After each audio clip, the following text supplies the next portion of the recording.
التوتر ما زال سيد المشهد في محافظات الخط الساخن في سوريا، ولا تلوح في الأفق أي بارقة تسوية سياسية أو عسكرية. مدينة حلب ثانية كبريات المدن السورية صارت مسرحا لمواجهات حامية الوطيس، وباتت معركة حسم وتحرير لكلا الطرفين.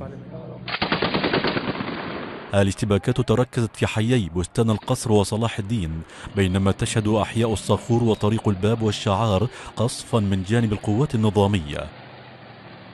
الأنباء أفادت بأن المعارضة المسلحة تسيطر على مناطق كثيرة في الشهباء، كما أصدرت قيادة المعارضة أوامر لعناصرها بالتوجه نحو حلب من كل الاتجاهات بهدف تحريرها. العمليات العسكرية شهدت تغييرا نوعيا في الأساليب التكتيكية، حيث تعتمد القوات النظامية على الطائرات المقاتلة بجوار المروحيات. وفي دير الزور شرق البلاد يستهدف القصف المدفعي حي الشيخ ياسين وبلدات الحصان والعليان. وفي حمص وسط البلاد تجدد القصف في حي دير بعلبة ومدينة تلبيسة على حي المسجر الجنوبي، والانفجارات تهز المنطقة.